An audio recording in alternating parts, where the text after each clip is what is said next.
Eu sou o Fábio Fatumbi, Marco Rodrigues. Vou gravar uma série sobre o DUS, os primordiais, começando por Okaramiji. Isso vai até o Fumiji. Isso faz parte do curso que eu dou todos os sábados online e através do meu app Omó Ifá. Você pode baixar ele pelo Play Store ou por iOS. Na descrição do vídeo eu vou colocar o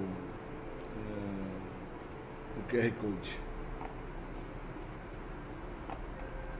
Então vamos lá. E agradeço aí a todos, viu, que puder assinar o canal, tocar o sininho. É muito importante. Obrigado, viu? Então, o sagrado Okaramiji. Okaramiji muitas vezes é concebido como o Odu escuro, porque foi aqui que Xangô cometeu suicídio, que Oxóssi acidentalmente matou sua mãe.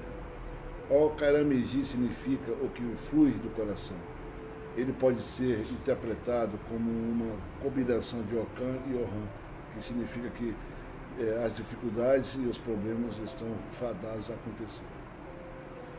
Okaram é um reflexo de Obará, assim como Obará é um reflexo de Okaram. Esses dois têm a força relacionada à simbiótica, na qual Okaram, tanto a explicação de Obará, quanto a soma da sabedoria que ele nos traz. Como nós lembramos, Obará é uma energia muito ativa, a força da cabeça debilitada que convida à confusão. Esse estado é refletido num provérbio que diz que nós consultamos Okaramiji, então eu estou levantando de onde eles estão falando mal sobre uma pessoa e eu vou me sentar em outro lugar melhor. Okaramiji é preocupado com como evitar a maldade. Esse Odu nos ensina que evitar a maldade é como olhar, colher as bênçãos da riqueza e autoridade em Obará.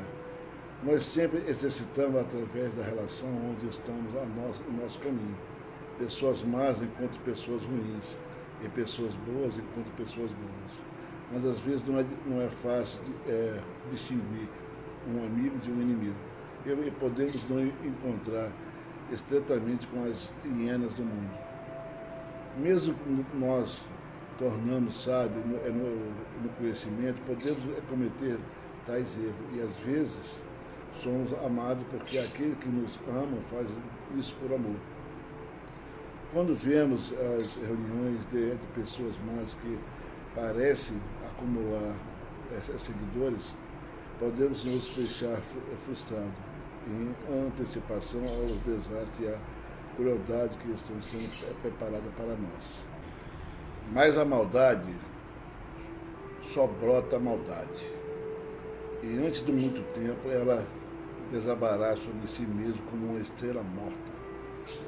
Os ímpios tentam erguer bandeira porque, movido pelo espírito da gula, do poder, da finança e tantas outras coisas que nós vemos nesse mundo, procurando dominar através das associações, conselhos, várias confederações e etc. Eles vêm com o rosto puro, jogando com o desejo das pessoas de tornar o mundo melhor. E que é a isca que eles usam para convidar pessoas boas para a sua companhia. A bondade chama também, mas raramente nós vemos bandeiras. Bondade fala suavemente. A bondade nunca insiste em mudar o mundo antes de nós mesmo mudarmos. Onde os impios procuram estabelecer sociedade, eles também procuram esconder sua maldade na pele e brilho do que não são. A conversa, a fofoca, disse-me-disse, os favores com o preço e a conversa constante de que precisamos nos defender contra o mal, para nos tornarmos um grupo fechado a fim de proteger nossos interesses, e esses são passados no caminho da entidade que deve ser pisados como cuidado. A bondade não precisa da proteção, nenhuma conselho é necessário para garantir que a bondade seja feita. É como o sol que não vê maldade onde é refletido e reflete em sua pureza ardente. Ocaran é amplamente sobre discriminado ou discriminações, está aprofundado relacionado ao coração e às emoções, mas não do que tudo explica os mistérios de qualquer relacionamento diático ou a polaridade. É por isso que uma metáfora para Ocaran é uma parte do imã em oposição ou conjunto em duas peças de ferro unidas. É um símbolo de uma força ligada, sendo melhor defesa contra o inimigo. A força negativa é isso. Isso nos diz como a tristeza pode nos ajudar a superar as dificuldades. E aqui nos remete para um útero estéril que são procurados. A ave arabá é uma afrodisíaco que tem grandeza e associado com a força espiritual como Iwi e Ebé.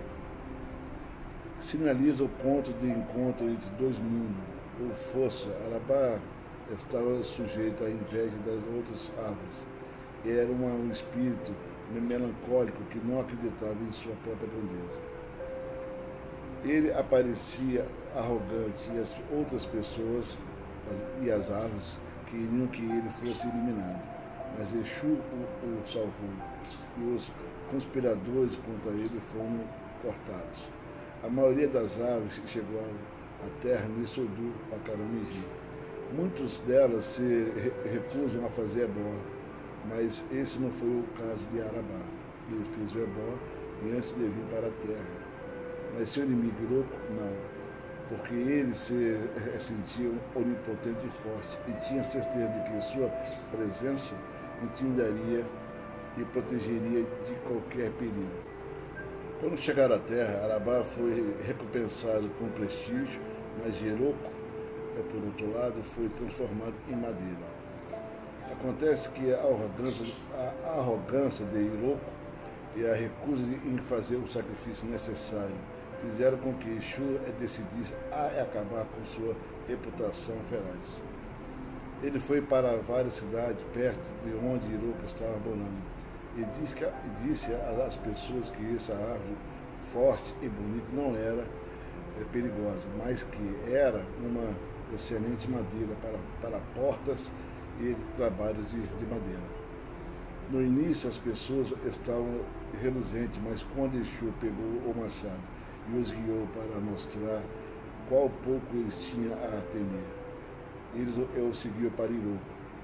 Sua majestade era verdadeiramente intimidante, mas quando Exu atingiu Iroco com o machado, as pessoas perceberam que ele era apenas uma árvore e pegaram seus machados e transformaram-no em madeira e obras de arte. Ocaran-Migi fala da presença de inimigos e traidores, e nós advertimos dos efeitos negativos de tornar essas ações punitivas. Não tem mais que ganhar com a situação alheia, que complicadas e limita-se a ameaçar as intimidações a fim de marcar limites. Existem duas histórias de interesse e essa a respeito fala de como Xangô, Abon, Aham, decidiram trabalhar juntos para fazer a fortuna com Inhame. Aham estava muito bem, mas Xangô não estava em boas situações financeiras. Então, Aham decidiu entrar nessa parceria mais para ajudar seu amigo do que a si próprio. Quando encontraram um local promissor foram até um Auó para perguntar se a terra era boa para o plantio. O Auó disse que ele era excelente, então eles embarcaram em seu empreendimento juntos. A terra era abundante e em pouco tempo grandes quantidades de frutos e legumes estavam prontos para ser colhidos. Ambos estavam cheios de alegria e esse grande resultado. Mas quando chegaram para fazer a colheita, descobriram para sua consternação que alguém já havia estado lá durante a noite e roubado mais da metade de sua colheita. Eles foram até o Auó para ver se conseguiam descobrir quem era o ladrão. E o Auó disse que era alguém muito próximo deles e lhe disseram para fazer um sacrifício, um sacrifício a Exu na fazenda. Quando estava prestes a sair, o Auó pegou a rã e o incluiu, dizendo que ficasse observando o ebó durante a noite. Eles fizeram o sacrifício prescrito para Exu e ficaram observando as plantações quando a noite caiu. Ambos ficaram com fome e decidiram terminar a vigília e ir para casa comer. Então eles se separaram durante a noite e concordaram em se encontrar na manhã seguinte.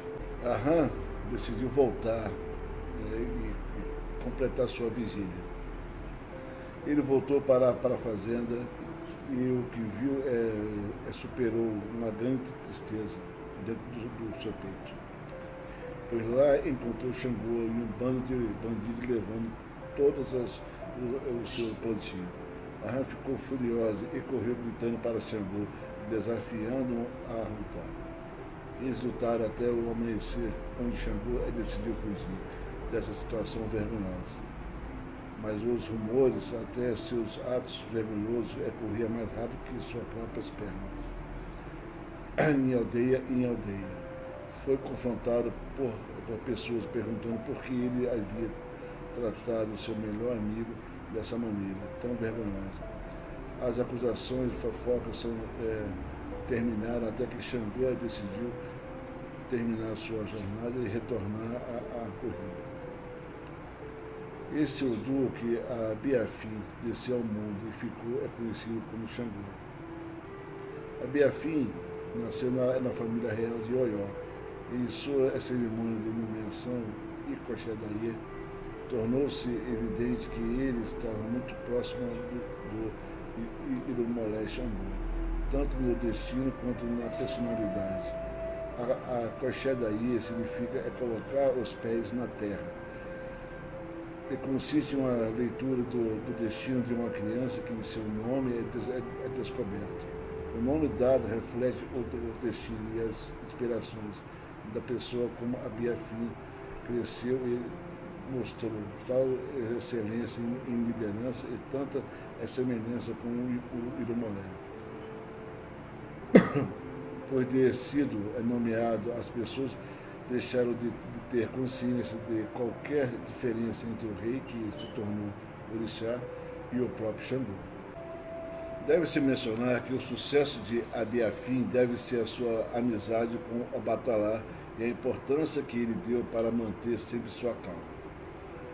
Mas há outra forma espiritual que deve ser discutida em relação a Xangô e Nesodum, pois ele ilustra mais claramente a dinâmica entre os Ilumolés, o orixá, Enian, Egungun, a Jacutá, o atirador de pedra, e Oranfé, o salvador de fé, que representa o aspecto irado e o protetor de Xangô, direcionando para a aniquilação dos inimigos. Embora podem dizer que seja às vezes visto como Xangô, eles são a Jacutá e o Oranfé são Irumolés, e são os poderes primordiais que ressoa com o espírito e a vibração de Xangô, e fizeram com que se tornasse uma divindade. Como tal, Xangô, quarto alafim de Oió, foi elevado como um orixá. Semelhante do poder celestial, é conhecido como Xangô e sua morte. Nesse vemos a ideia tradicional de Yorubá de que um orixá pode ser um um fragmento de uma consciência maior em si mesmo. Mas o orixá também é um estado atingido por viver em uma vida notável, em harmonia com a força celestial. Se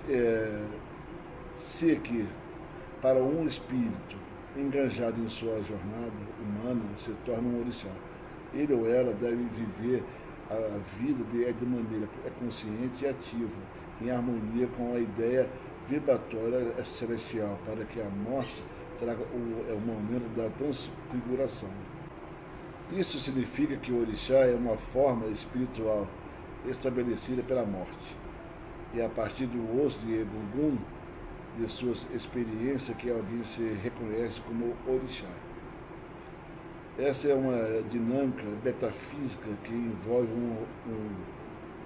a fluxo espiritual e a condição humana, a morte ou o renascimento.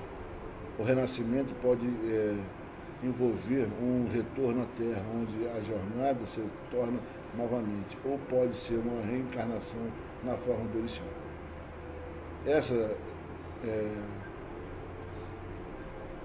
É necessário alcançar as condições de Egungun para se tornar um orixá. Mas nem todos os Egunguns realmente se tornam um orixá. Exu, o senhor da encruzilhada e da esfera, que tudo se movimenta, está ativo aqui como a linguística divina. Assim, a linguagem nasce aqui como um veículo de comunicação, oração e as maldições, bênçãos e confusões. Então, Exu aqui, nesse caso de Odu, traz essa comunicação. O seguinte verso aborda vários temas, como segue. Há alguém que o anfitrião não convidou para a sua reunião e o festival. Não é seu direito de ir lá sem ser convidado. Qualquer homem faz coisas vergonhosas. Ele mostra um rosto duro e sem vergonha. Esse foi a adivinhação para Edi Ocaram, ou Ocaramiji, quando ele estava indo para a cidade de Itelê. Foi dito que Ocaramiji deveria fazer sacrifício, de modo que os certos pendências de seu pai não seria tomado por ladrões. Ele fez o sacrifício e, depois de fazer o seu sacrifício necessário, ele se tornou vitorioso contra os seus inimigos. Ele disse que era exatamente como os sacerdotes de Ifá. Pedido de alguns que os anfitriões não convidavam para a sua reunião e o festival. Não seu direito de ir lá e de qualquer maneira, sem ser convidado. Quando um homem faz coisas vergonhosas, ele mostra o rosto duro e sem vergonha.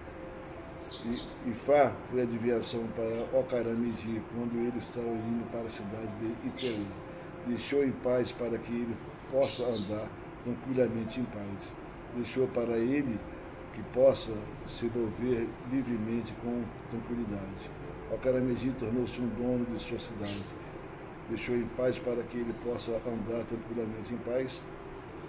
Deixou andar livremente em paz.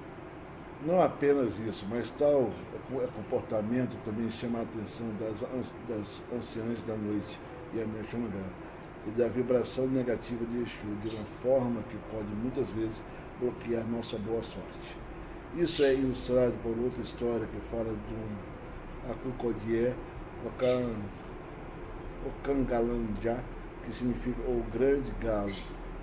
Era um auó muito talentoso, mas também era muito jovem, com um pouco mais de 20 anos. Apesar de sua juventude, sua reputação já era bastante lendária e sempre teve sucesso, o que lhe trouxe ainda mais popularidade. Ele cresceu tão confiante com o seu grande talento que decidiu desafiar os adivinhos do rei para uma competição de consciência, de conhecimento popular, habilidades e outras coisas mais. Seu princípio objetivo era forçar os babaô mais velhos a deixar o mais jovem a assumir a posição primordial ou prioritária entre os adivinhos da realeza, porque alguns deles, como ele próprio, era claramente mais habilidoso e talentoso do que muitos dos que acumularam um cargo importante, né, na corte. Antes de partir sua missão, ele foi ao seu avô e pediu-se um conselho.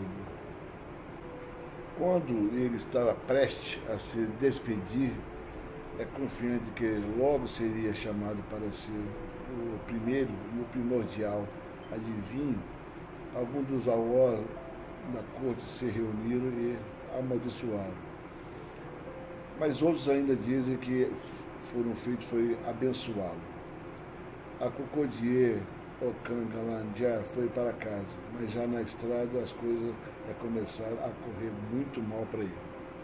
As chuvas danificaram todo o material dado pelo rei.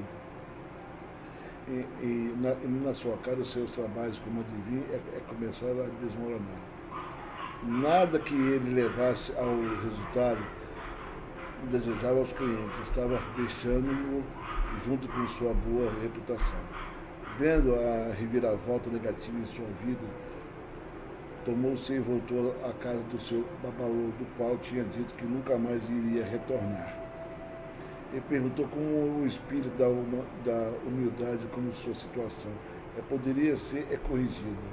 Seu avó disse que deveria mudar sua atitude e agir que ele desistisse de suas belas penas da cauda para serem usada como parte do sacrifício. Ele o fez. Seu avó convocou Obarameji e a partir desse momento sua desgraça se transformou em reconhecimento e ele recuperou sua reputação.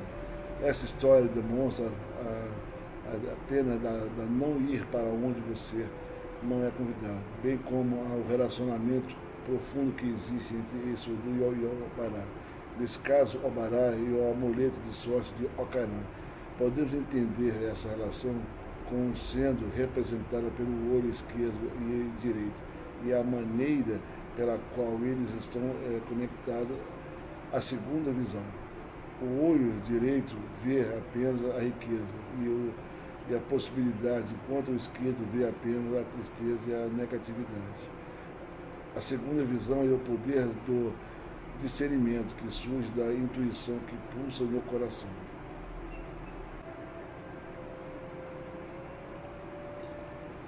Seu avô disse a ele que deveria abortar essa missão com humildade e respeito a fim de não cair em desgraça.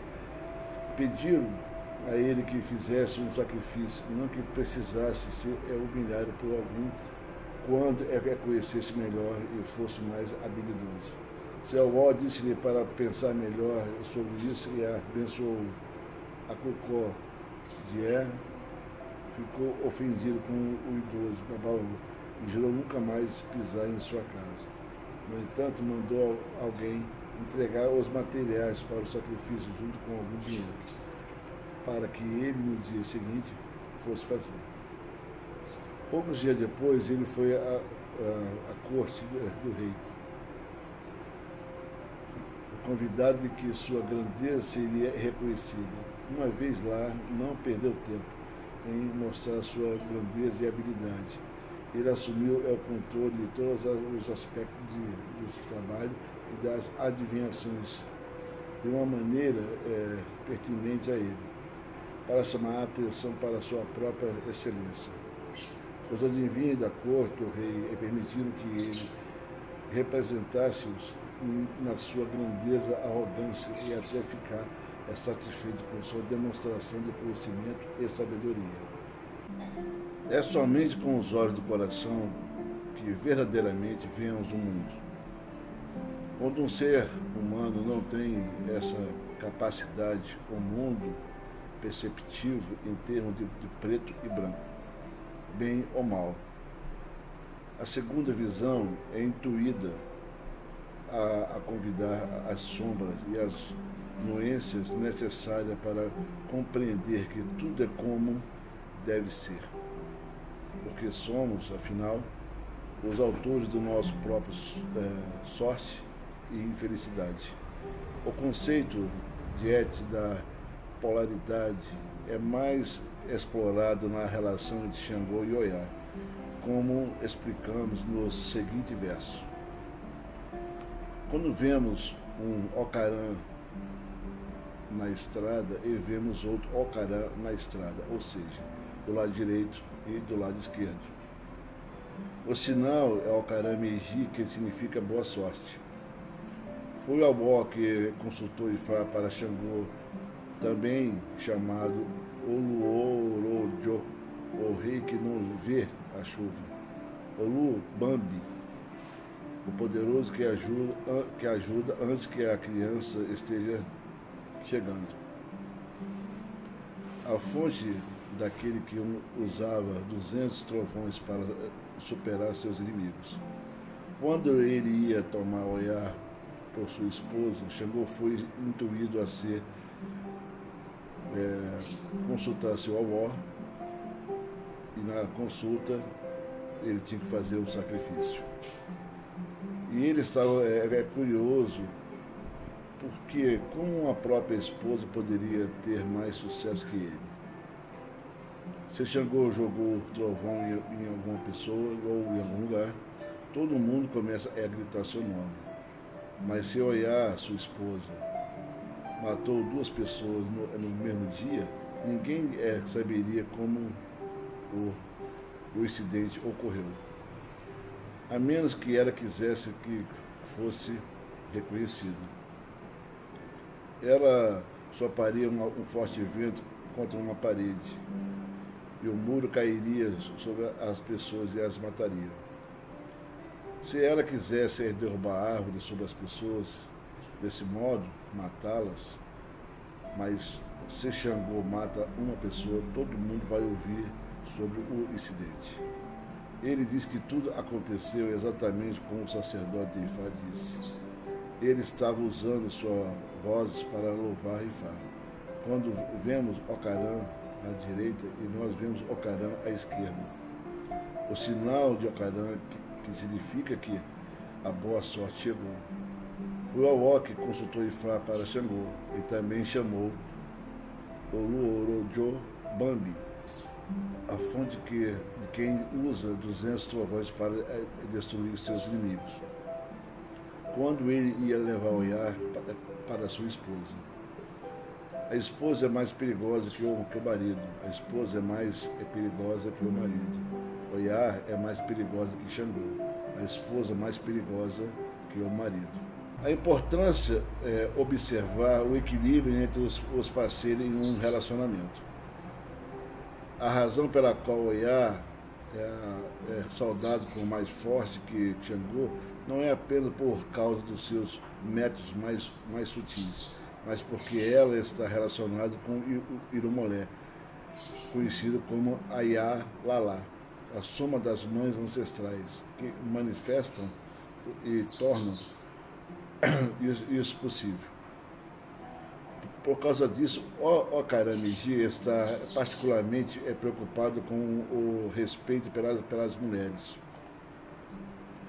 A insistência em sua importância em um casamento ou parceiro saudável. Isso inclui a necessidade de ser cuidadoso e seletivo sobre quem escolher como companheiro ou como companheira de uma forma geral.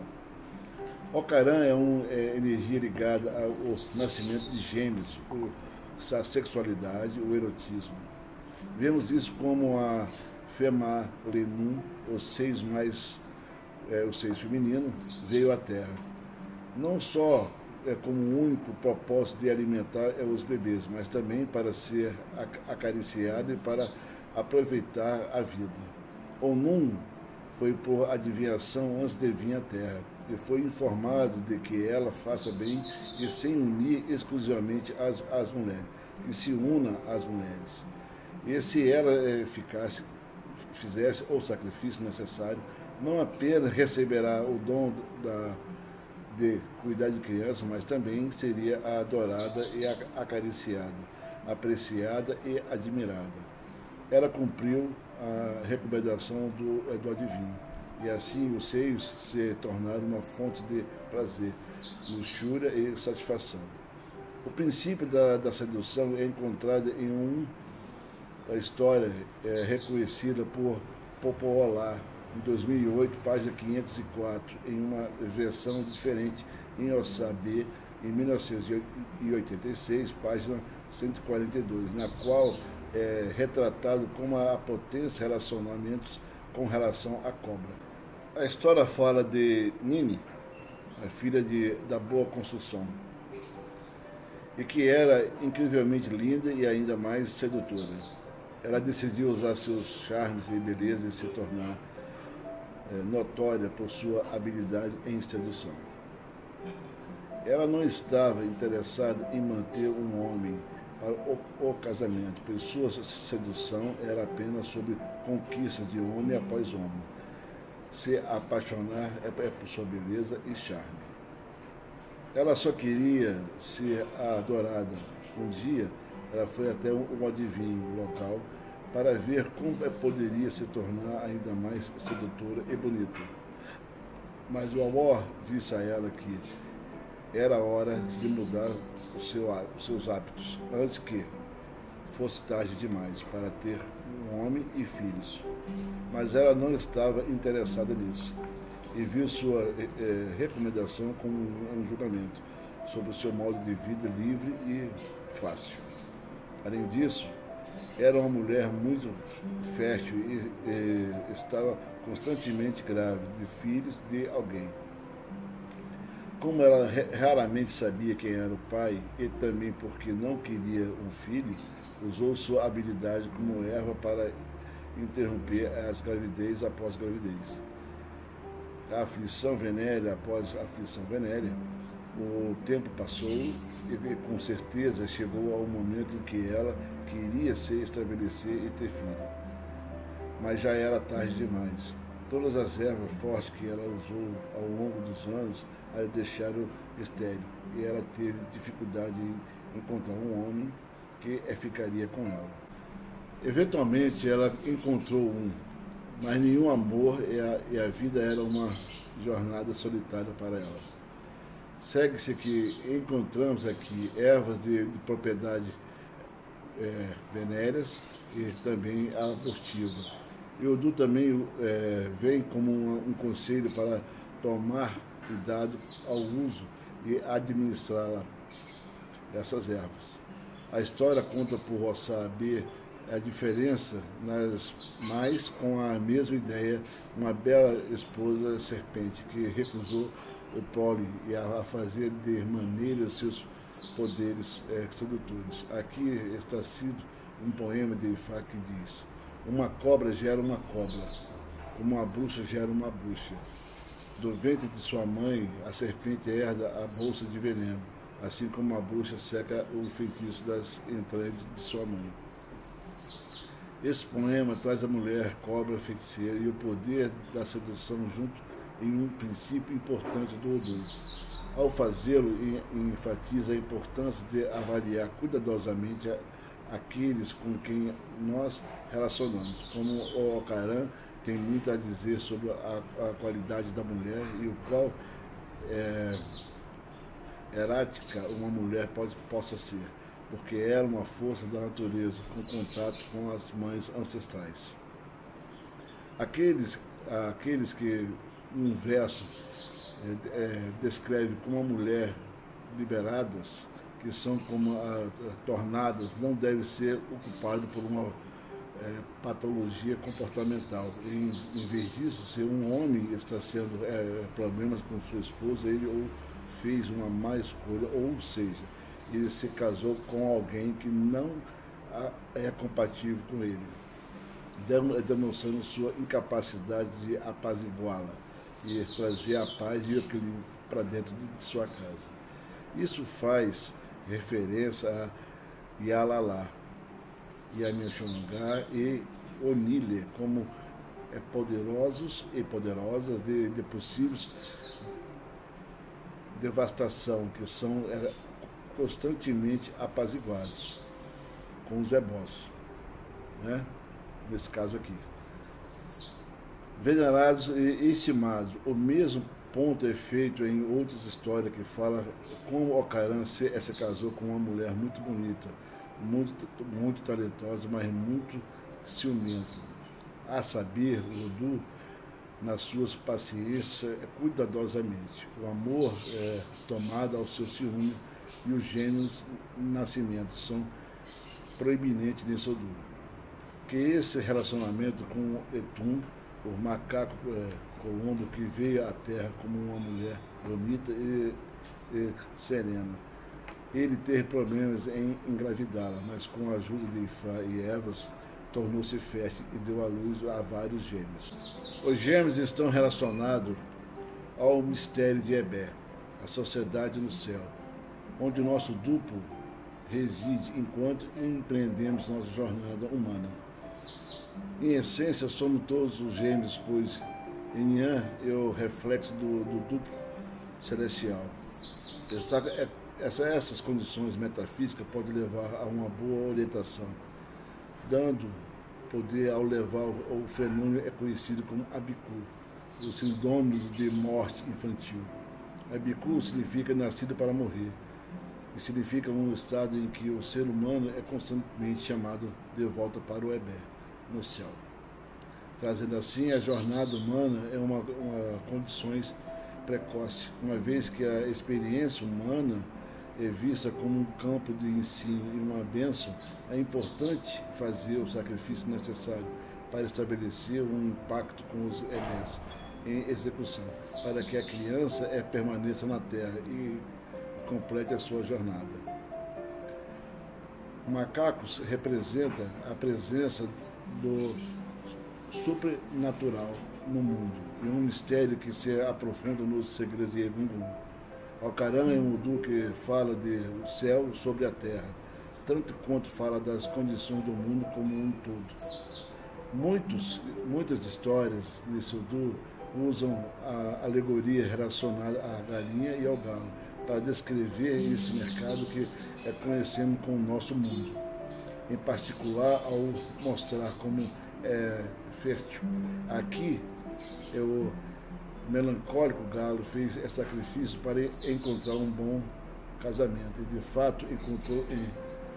No entanto, também aqui que encontramos as formigas fazendo sacrifício para que possam trazer a destruição e a devastação às famílias, tomando e consumindo o que desejam. O cão são importantes aqui também como guia e amigo e protetores, mas acima de tudo encontrando o conceito de Funfun Leki, o vento, manifestado em todas as suas formas como um torna em Oiá, a Elalá, a soma das mães ancestrais. Em Ocaran Meji encontramos toda a tristeza do mundo, encontramos a ideia de inimizade, na presença de cobras e as atitudes arrogantes das pessoas. Em que encontramos o lado negro da ambição e do poder, e a morte no final da corda dada por Obaramiji. Ocaran é a escuridão que invoca a luz e o infortúnio que insiste na fortuna, a amargura que nos lembra de sair à procura do mel. Ocaramiji é a torre de Babel de Lamurudu, tanto quanto o espírito de qualquer renascimento ou renovação.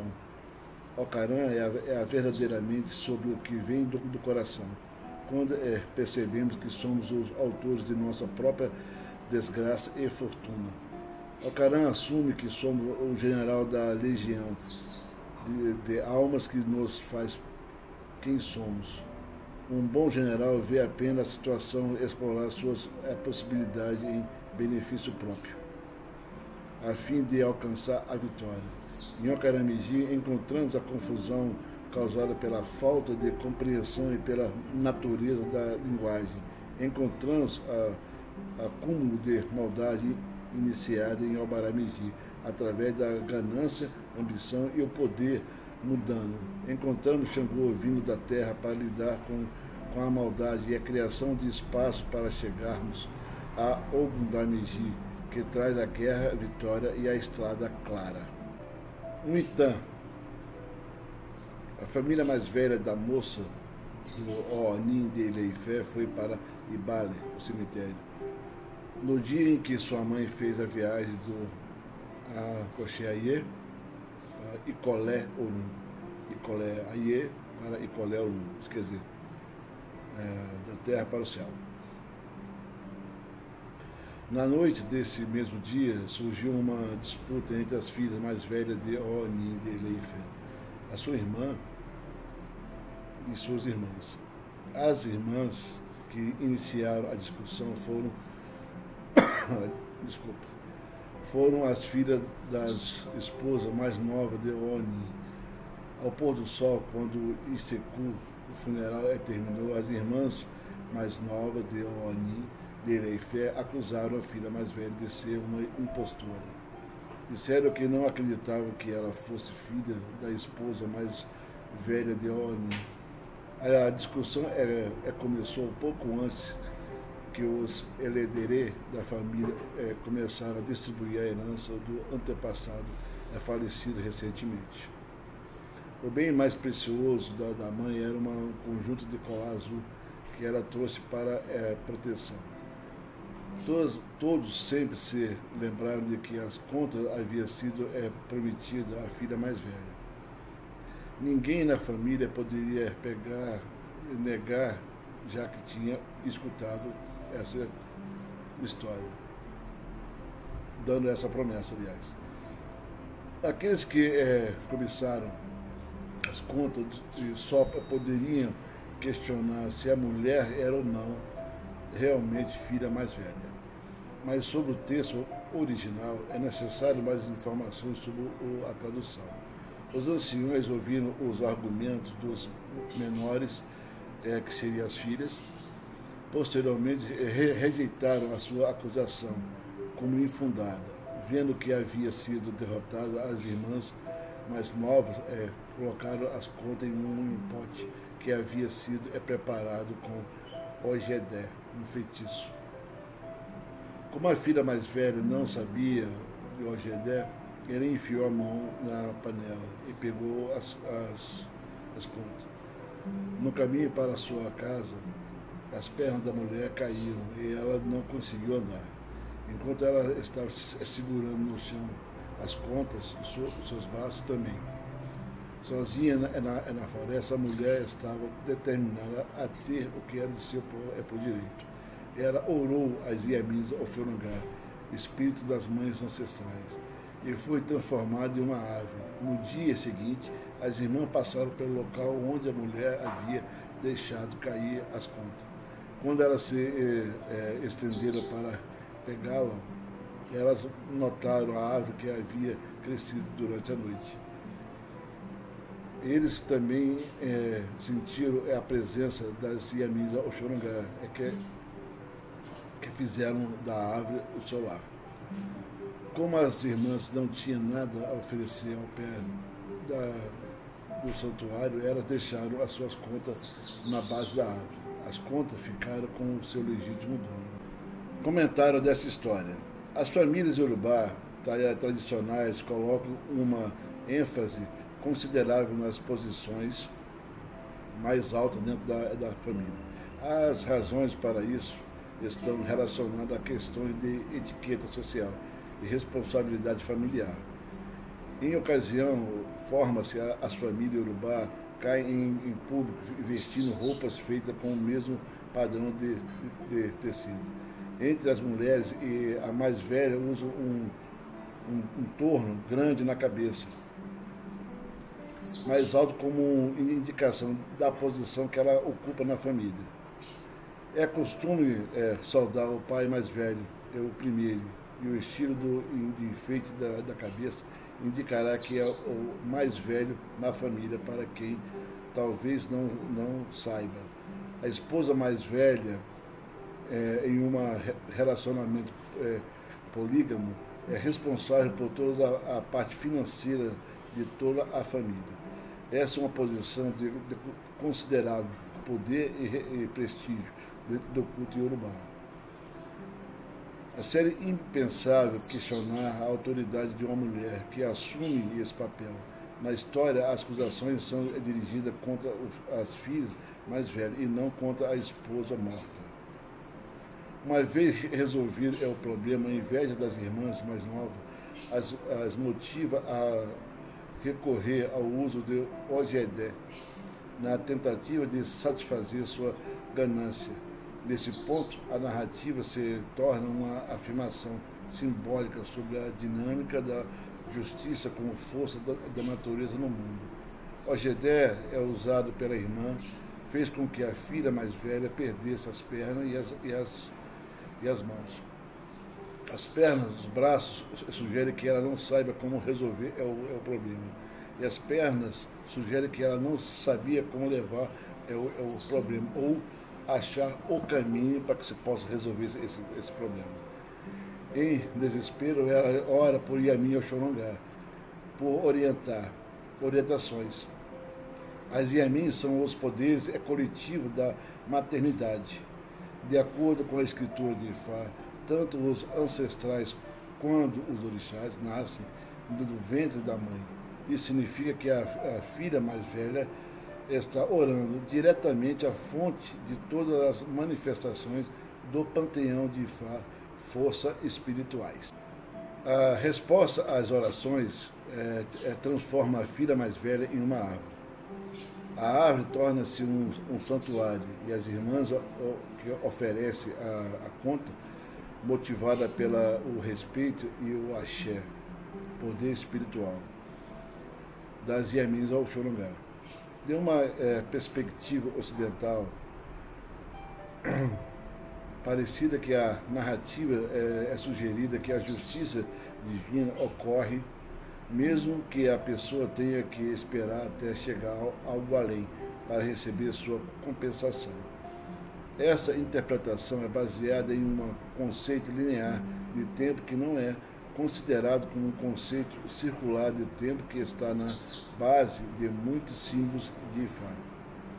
Na África, as árvores são frequentemente usadas como santuário para vários espíritos ancestrais. Quando a narrativa diz que a mulher se torna uma árvore, isso sugere que ela foi possuída pela sabedoria da força daquela força espiritual, e às quais ela apelou por ajuda, e o efeito do alinhamento entre a filha mais velha e os espíritos dos ancestrais que motiva a irmã mais nova a abandonar a sua ganância. Se um Awor ler essa história durante uma adivinhação, a mensagem não é para esperar pela justiça nessa vida ou após a morte, mas a mensagem seria para apelar diretamente a Yamin Oxorongá, que intervém no interesse da justiça da mãe. Então, quero deixar um outro recado aqui para finalizar esse texto de Okudjó, Karamiji. Tenho o maior respeito às mulheres. As mulheres é a dona do mundo. Se as mulheres resolverem não engravidar mais, o mundo acaba. A mulher é o único ser que pode destruir o mundo. E lembre-se, todos nós nascemos de uma mulher. A mulher é o renascimento da vida. Aboru Aboye, Aboxichel e Baxé a todas as mulheres, meus respeitos. Fique na paz de Orunmilá.